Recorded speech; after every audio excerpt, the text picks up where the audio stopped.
AI is certainly a super cycle. You're sort of seeing an acceleration of the power law in AI in film and music, where you get a lot of leverage over your sort of likeness. Tom Cruise could be in a movie without ever stepping foot on the set. He will put in no labor for that. A lot of the breakthroughs that we've seen in AI can be applied to robotics as well. These robots are now much more generalizable. The amount of people that use pornography on the web, it's astronomical. 40%. You're going to have sex robots before you have any of that. I think that's true. You're already seeing companions and friendship with LLMs, a girlfriend or a boyfriend that's really an AI model that they talk to. Brings up another issue, population decline. That'll be accelerated by AI.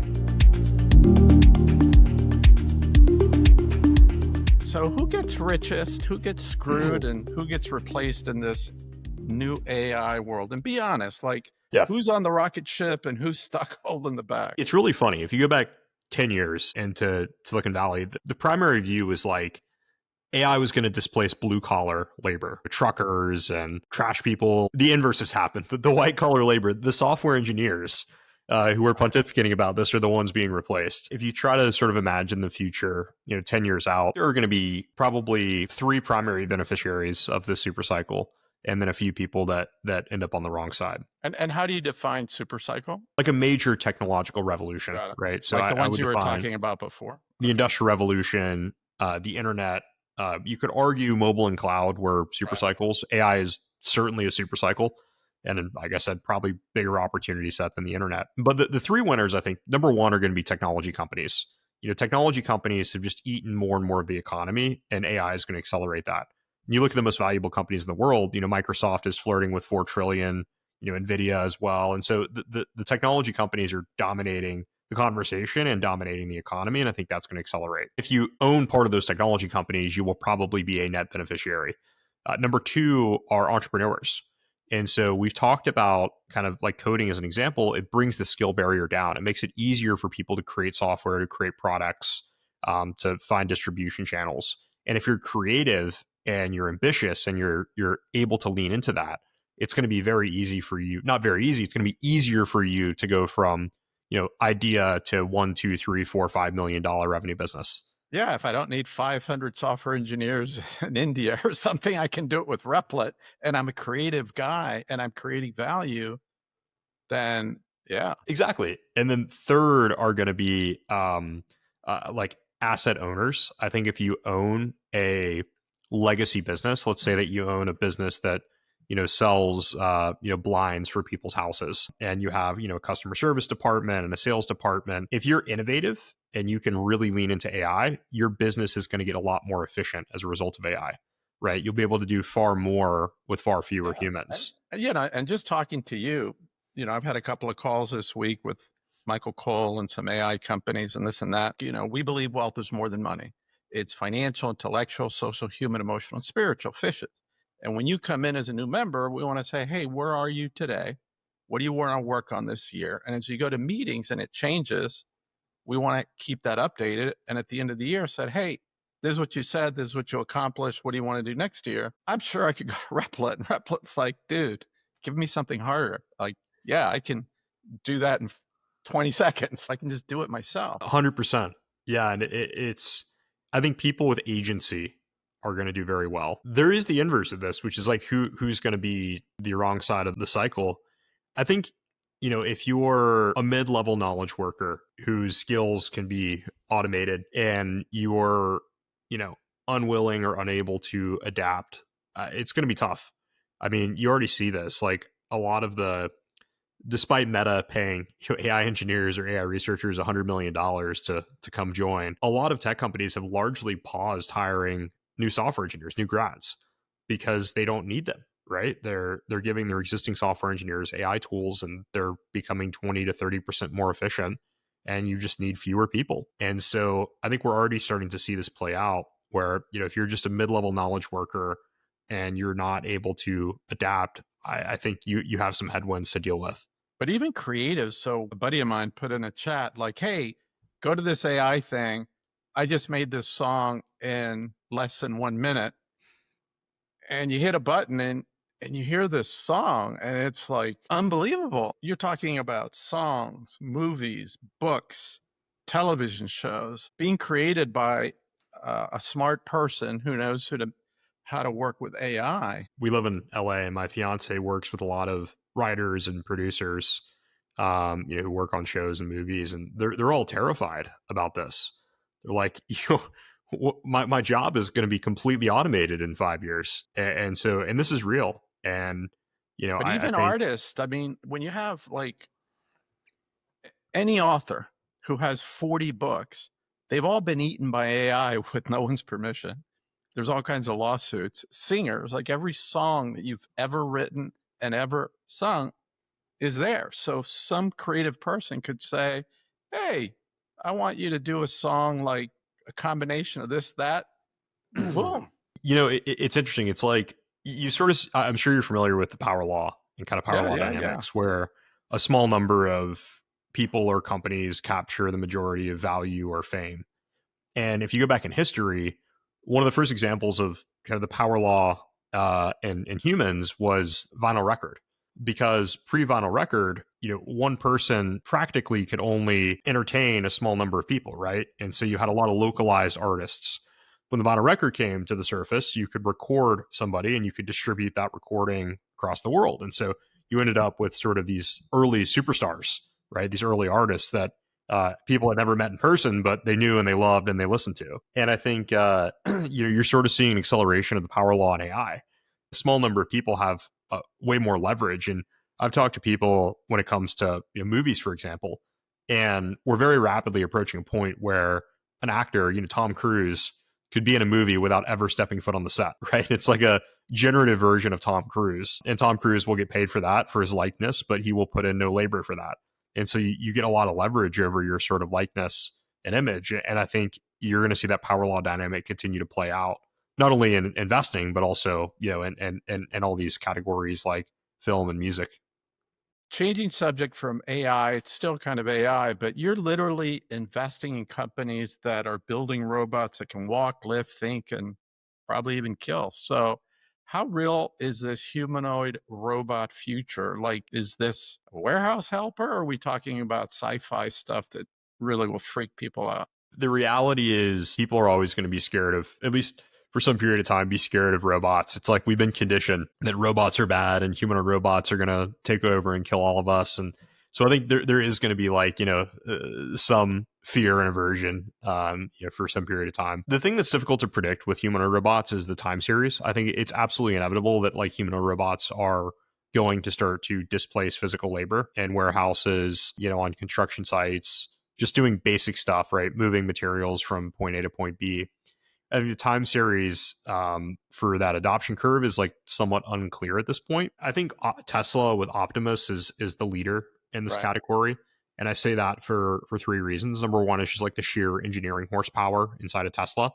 Number two is their manufacturing ability, right? They can very quickly scale manufacturing. And number three is the AI side of this. And this is really what's changed in the last couple of years that's unlocked this capability.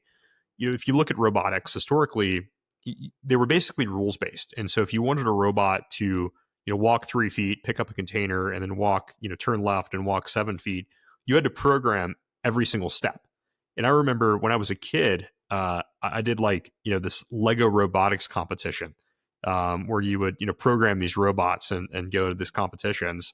And you would literally have to program every single movement. Like I want the actuator to move 6 degrees, and that's just not scalable, right? And so if you have a very controlled setting where nothing ever changes, it can work, but the cost to develop the program for that specific application has always been very high.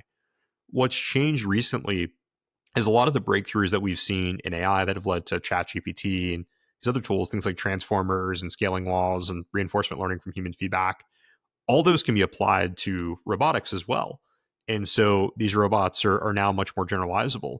And instead of programming every specific step, you can now take a robot into a room it's never been to before and say, hey, walk over there, pick up that cup and bring it back to me. And the AI inside these robots, benefiting from all these other innovations, are now able to sort of do these tasks without specifically being trained for that specific action. And so that makes these robots much more useful. So that's the breakthrough that we've had recently.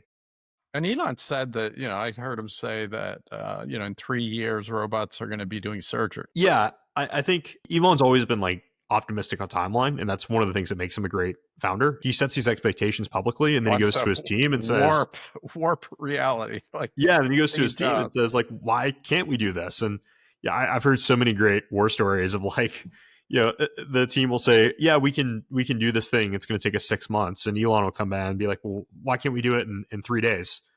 And then he'll break it down, piece by piece. Like, well, is that the blocker? Like, okay, well, I'll fix that. And then he's always been optimistic on timeline and drives his team that way. There are a couple components to humanoids that are like difficult to solve, like the hands in particular. This is like a known problem, and getting the articulation in the hands correct. And you've said like the key is like if they can go pick a strawberry. Why is that? A strawberry is a great test because you have like a relatively uncontrolled, or I wouldn't say uncontrolled, but variant. You have a lot of variance in the environment.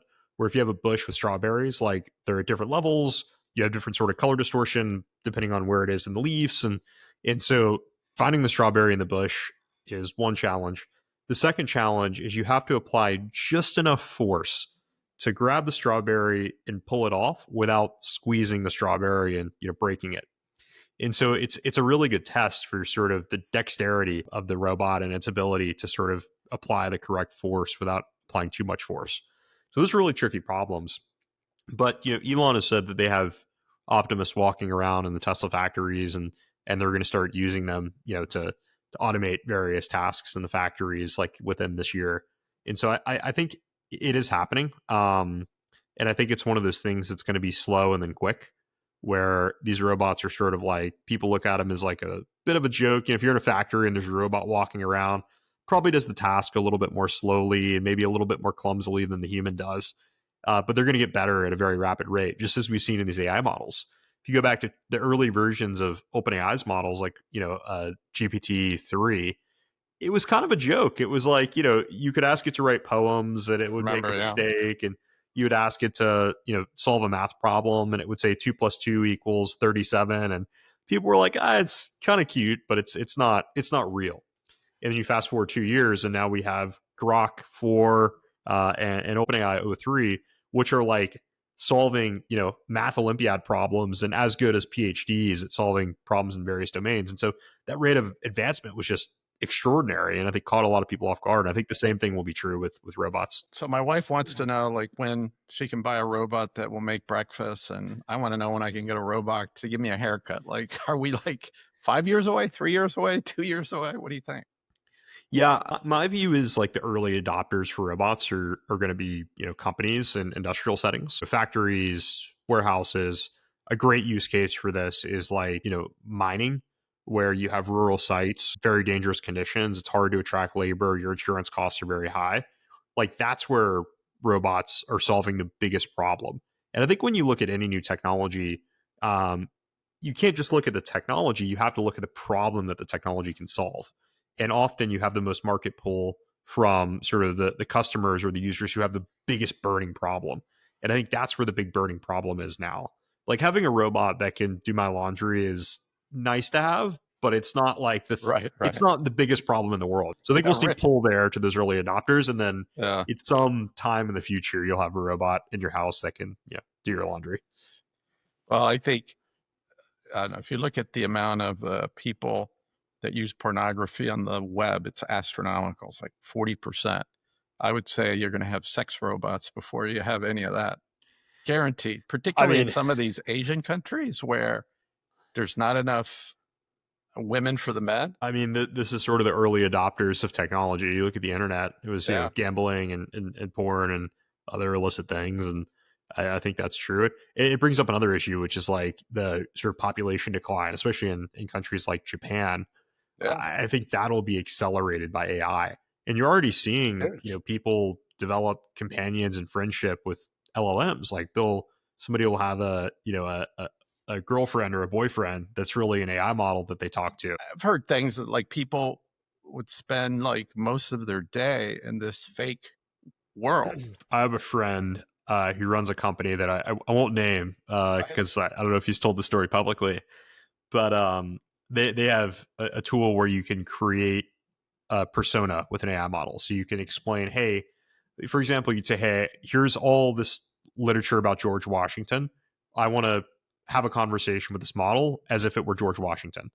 And it's kind of cool for various scenarios like that. They had, not surprisingly, a lot of users like create a persona of like, hey, I want a boyfriend or girlfriend that has these characteristics, likes this kind of music, etc.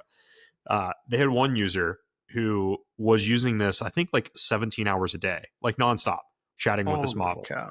with this AI model. And they saw the usage metrics, and they were like, this is like, we've got to stop this. Like, this is unhealthy. Like, this guy should, like, like, what does he eat? Like, he literally just spends 17 hours nonstop talking to this AI bot. But there's if you talk about old people, like they die a lot of times because there's no one to talk to. So you could have some pretty amazing applications.